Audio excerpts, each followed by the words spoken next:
Friends अस्सलाम वालेकुम and welcome to the knowledge lecture. Friends आज का हमारा लेक्चर जो है वो रिलेटेड है इजराइल हमास जंग से। जैसा कि आप जानते हैं कि ये जंग अपने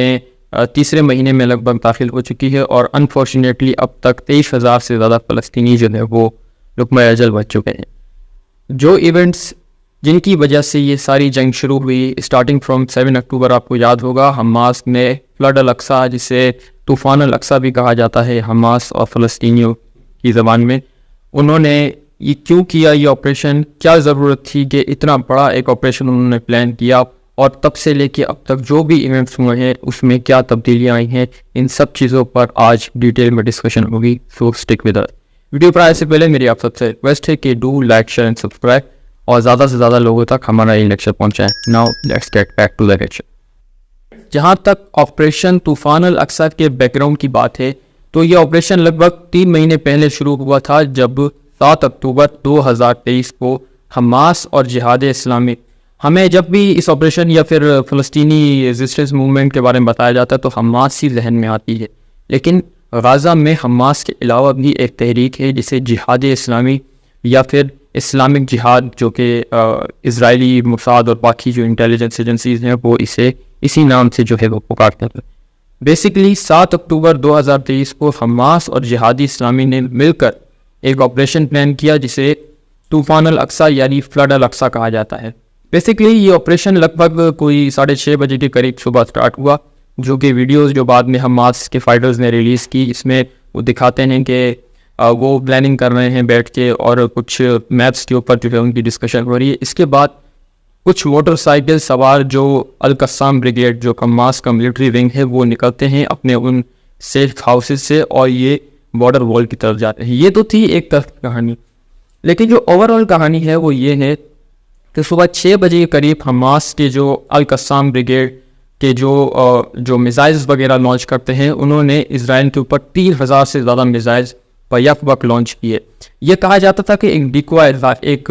कह सकते हैं छलावा था, जिसके ज़रिए इजराइल की जो डिफेंस फोर्सेस थी उन्होंने समझा कि ये हमेशा की तरह जो ये हमारी प्रेशर टैक्टिक्स हैं, जो ये हमारे ऊपर प्रेशर डालने की कोशिश करते हैं, ये वही एक तरीके से एक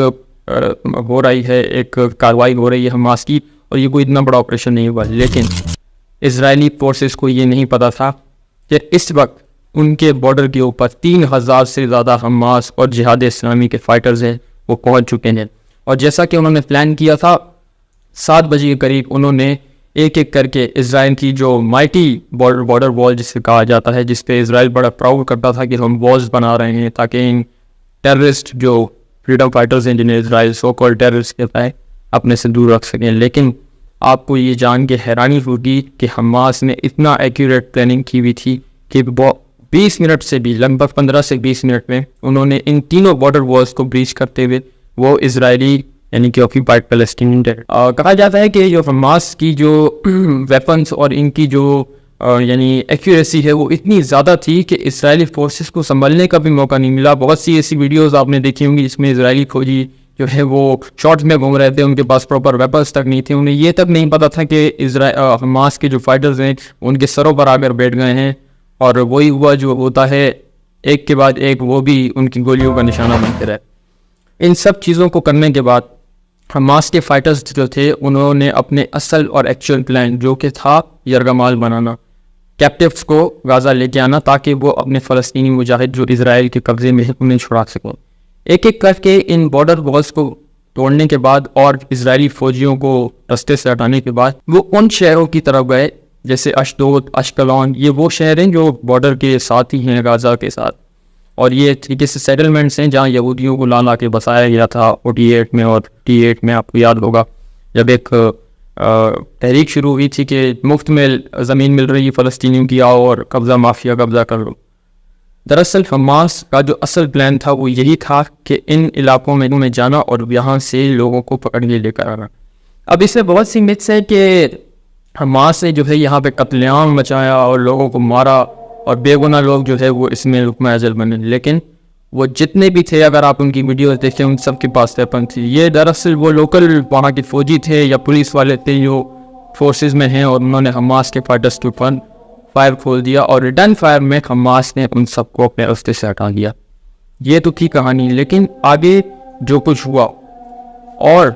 अब जो हो रहा है वो बहुत ही ज़्यादा ख़तरनाक है।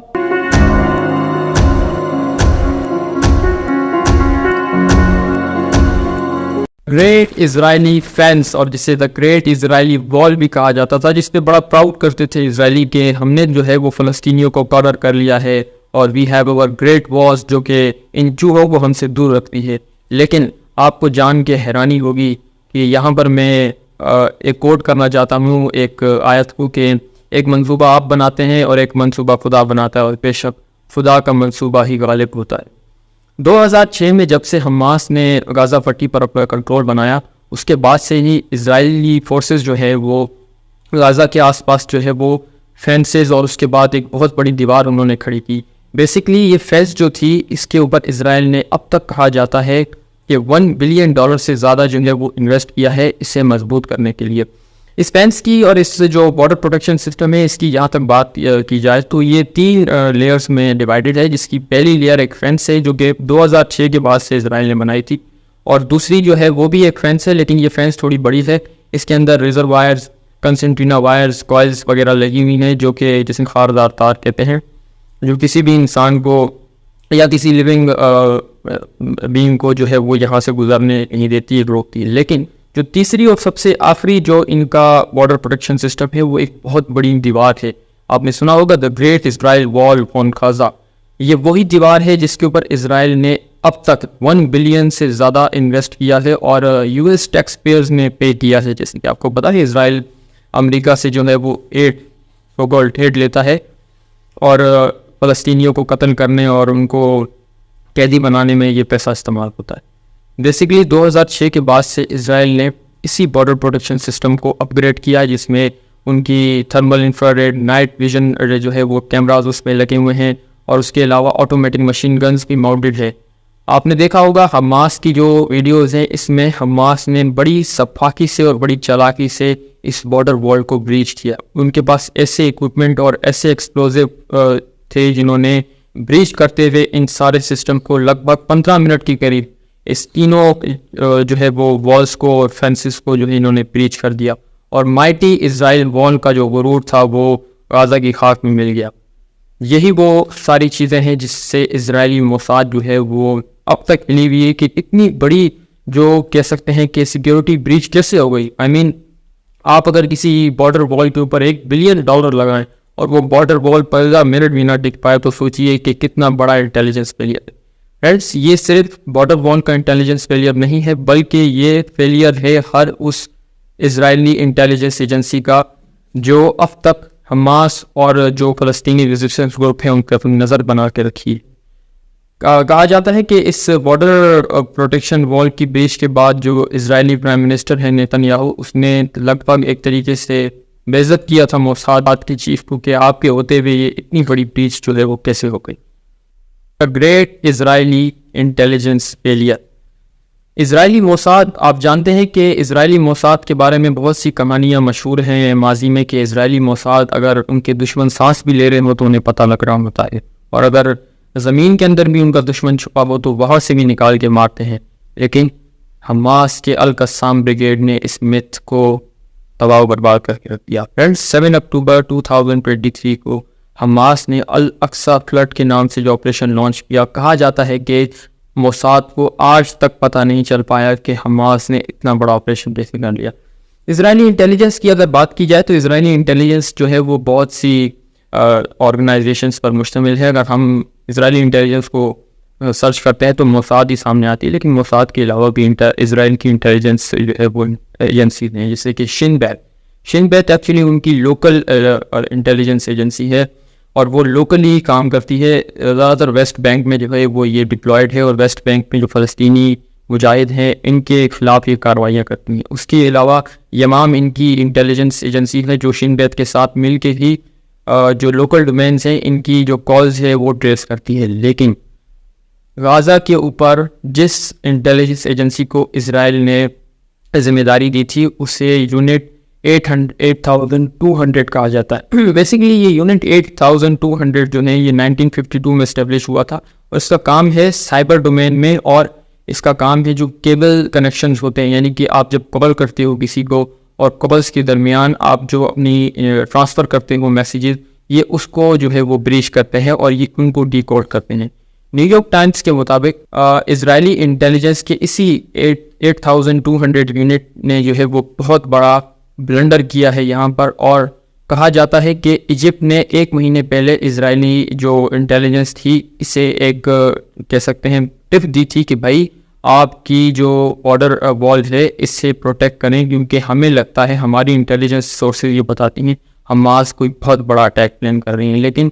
उससे भी जिसे कहते हैं to throw under the carpet, इन्होंने कहा कि हमास के पास वो कुव्वत ही नहीं है कि वो हम पे हमला कर सकें और ये हम पे क्या हमला करेंगे, ये तो अपने आप को मुश्किल से प्रोटेक्ट कर सकते हैं। और यही यूनिट 8,200 जो है यहाँ पर इसकी एक कह सकते हैं कि फेलियर सामने आया है, जिसकी वजह से इजराइल जो है वो आज पूरी दुनिया के सामने शर्मसार हुआ है। और कहा जाता है कि यम किपुर वॉर जो कि आपको पता है 1973 में हुई थी, उसके बाद से अब तक इस सबसे बड़ा इंटेलिजेंस फेलियर है इजरायली इंटेलिजेंस। फ्रेंड्स, एक सवाल है जो आप लोगों के जहन में भी आता होगा और सोशल मीडिया पे जब से जो हमास और इजराइल के बीच ये जंग छिड़ी है, सोशल मीडिया पे ये सवाल गर्दिश करता है कि हमास ने को क्या मिल गया ये महाज खोल कर, और फ़लस्तीनियों ने क्यों जो है वो ये इतना बड़ा कदम उठाया। फ्रेंड्स, कुछ रीज़न्स हैं जिनकी वजह से हमास ने ये इतना बड़ा कदम उठाया कि वो बाकायदा एक जंग में जो है वो इसराइल, इससे पहले भी इसराइल हमास के बीच में महाज खुले हैं, लेकिन वो लिमिटेड वॉर थी, उसमें इसराइल ने कभी अपने ट्रूप्स को ग्राउंड पर नहीं भेजा था। और इतना बड़ा हमला करने के बाद कोई भी मिलिट्री एनालिस्ट ये बखूबी समझता है कि इसराइल जो है वो चुप नहीं बैठता, वो नो डाउट कोई बड़ा कदम उठाता, जो उन्होंने किया भी। गिरते पड़ते वो किसी तरीके से गाज़ा तक पहुँच तो गए, लेकिन वो रीज़न्स क्या थे जिसकी वजह से हमास और फ़लस्तीनियों ने इतना बड़ा कदम उठाया। फ्रेंड्स, रीज़न्स जानने के लिए आपको मैं तारीख में पीछे ले जाता हूँ। आपको याद होगा 2017 के करीब की बात है, जब प्रेसिडेंट ट्रंप ने यकतरफा फैसला देते हुए यरूशलेम को इजराइल का कैपिटल डिक्लेयर कर दिया था। एनालिस्ट का कहना है कि ये वो पॉइंट था जहाँ से ये सारा जो टेंशन थी फ़लस्तीनियों की और इजराइल के बीच में ये शुरू हुई थी, और फ़लस्तीनियों ने यहीं से समझना शुरू किया था कि अब हमारे एग्जिस्टेंस को एक तरीके से ख़तरा लाक हो गया है, क्योंकि जाहिर सी बात है जब वो आपका कैपिटल ही नहीं मान रहे तो वो आपका एग्जिस्टेंस कैसे मानेंगे। और उसके बाद भी आप देखें, जो जैरेड कुशनर साहब थे जो ट्रंप के दामाद थे, उन्होंने अब्राहम अकॉर्ड्स के नाम पर किस तरीके से अरबों और इजराइलियों का एक कह सकते हैं दोस्ताना एक ताल्लुक़ शुरू किया कि अरब करीब आ जाएं, फॉरगेट अबाउट फ़लस्तीन, आप लोग जो है वो टेक्नोलॉजी ले लें, आपको नई टेक्नोलॉजी मिलेगी, आपको नए जो आप एक मंडियाँ लगा रहे हैं अपने मुल्कों में टूरिज़म की, वो बूस्ट होगा, आपको नई जो है वो चीज़ें मिलेंगी। और ये लालच जो थी वो अरबों को कहीं ना कहीं ये एहसास दिला रहे थे कि अब फ़लस्तीनियों से जो है हमारा ताल्लुक़ नहीं है, इन्हें हमें साइड पे करना चाहिए। और फिर इसी हफ्ते के इसी जो हमले के एक हफ्ते पहले या एक शायद 8 दिन पहले जो है वो जो नेतन्याहू प्राइम मिनिस्टर हैं इजराइल के, उन्होंने एक प्ले कार्ड जो है वो दिखाया था अक़वाम मुत्तहिदा में, और उन्होंने एक लाइन खींची थी जैसे कि आपको नज़र आ रहा है पीछे, कि मेडिटेरियन सी को हम टच कराएंगे अरेबियन सी तक। लेकिन आप सोच रहे होंगे मेडिटेरियन सी और अरेबियन सी के बीच में जो है वो तो अरब पेनिनसुला है, और इजराइल के ताल्लुकात जो है वो बहुत से अरब मुल्कों के साथ नहीं हैं। लेकिन इसी दौरान और इसी सब के बीच आपको याद होगा कुछ रूमर्स थे कि अब सऊदी अरेबिया भी इजराइल को तस्लीम करने वाला है, और मुझे लगता है यही वो जगह थी जहाँ पे फ़लस्तीनियों ने और हमास की लीडरशिप ने कहा कि we have to put a break on this, कि हमें अब इस पर ब्रेक लगानी पड़ेगी, क्योंकि अगर इजराइल को इस सऊदी अरब ने तस्लीम कर लिया तो उसके बाद कोई भी अरब मुल्क हमारी बात नहीं सुनेगा और वो जो मर्जी चाहे हमारे साथ कर सकते हैं। फ्रेंड्स, ये था हमारा आज का लेक्चर। पूरी कहानी आपको बताई 7 अक्टूबर से लेकर अब तक जो हुआ, जो वजूहात थी, सब कुछ। हमारी दुआ है कि अल्लाह फ़लस्तीनियों को उनका हक़ दिलाए और इनके ऊपर जो ये तकलीफ़ें हैं, जो मुश्किलात हैं, उनसे उनकी निजात दिलाए। इसी दुआ के साथ अपना जो लेक्चर है उसे ख़त्म करते हैं। अगर आपको हमारा लेक्चर पसंद आया तो शेयर कीजिए अपने दोस्तों के साथ, अपनी फैमिली फ्रेंड्स के साथ, लाइक कीजिए और सब्सक्राइब कीजिए अगर आप नए हैं हमारे चैनल पे। Thank you very much.